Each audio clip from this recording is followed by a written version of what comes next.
पूरी दुनिया में ईस्टर मनाया जा रहा है। ईस्टर क्या है?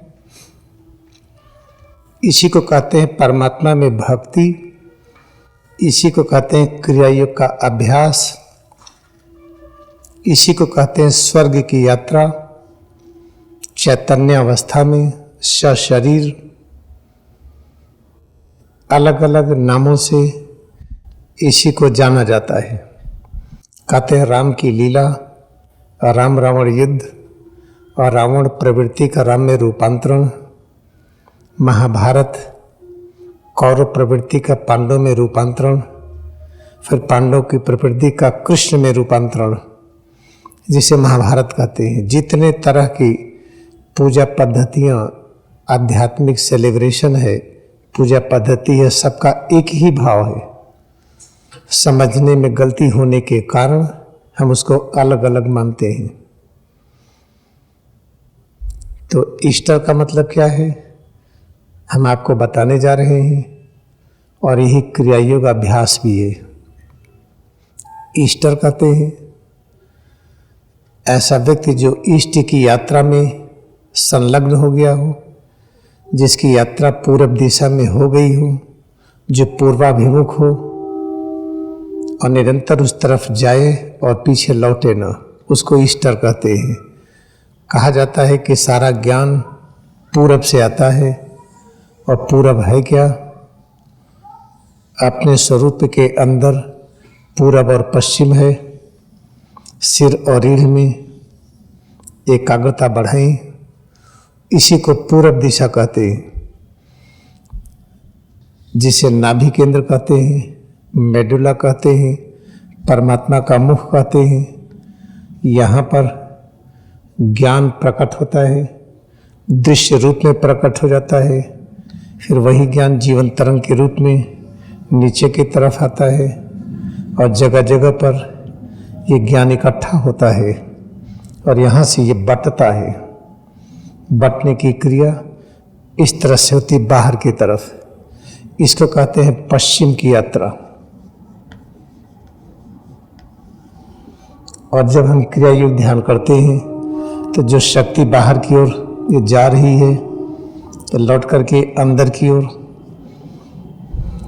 अधिक प्रेम के साथ वापस लौटती है। इसको कहते पूरब की यात्रा। ये पश्चिम की यात्रा और ये है पूरब की यात्रा। जब पूरब की यात्रा होती है तो सिर और रीढ़ के अंदर वो ज्ञान, वो शक्ति, वो चीज़ बढ़ने लगती है, जिसकी अनुभूति से हम पैगंबर के रूप में रूपांतरित होते हैं। फिर जो शक्ति पूरब में इकट्ठा हुई, फिर उत्तर की दिशा में अच्छी तरह से प्रवाहित होती है, इसी को उत्तराभिमुख कहते हैं। तो ये पूरी घटना क्रिया योग ध्यान करके जब हम अंतर्मुखी होते हैं, फिर अंतर्मुखी होकर ऊर्ध्वमुखी होते हैं, इसी को ईस्टर कहते हैं। पूरब की यात्रा सफल हुई। अगर ये जीवन की तरंगें सिर और रीढ़ की ओर हम वापस न कर सके, और वापस करके हम ऊर्ध्वमुखी न कर सके, तो जो ईस्टर की यात्रा है अधूरी होगी। पता चला हमने अंतर्मुखी किया, लेकिन फिर अल्पकाल में फिर ये बहिर्मुख हो गई, बाहर निकल गई। लेकिन जब अंतर्मुखी करके हम ऊर्ध्वमुखी कर देते हैं, तो पूरब की यात्रा सुनिश्चित हो जाती है कि पश्चिम की यात्रा नहीं होगी। यह एक संक्षेप में जो हम बताने का प्रयास कर रहे हैं। बस क्रिया योग अभ्यास करते जाइए। ईस्टर के अभ्यास में लग गए हैं। अगर बिल्कुल सुनिश्चित हो गया, दिल दिमाग में बैठ गया, लाहिड़ी महर्षि की शिक्षा को स्वीकार कर लिया कि सभी प्रकार की समस्याओं का निदान क्रिया योग ध्यान से करिए, तो ऐसी स्थिति में फिर अपने आप हमारी स्वर्ग की यात्रा शुरू हो जाती है। चैतन्य अवस्था में सशरीर, यानी आँखों से फिर हम जो दिखाई पड़ता है कि स्वर्ग नहीं है, आँखों से स्वर्ग को देखते हैं, कान से स्वर्ग की संगीत सुनते हैं, इंद्रियों से स्वर्ग की अनुभूति करते हैं। ये होता है।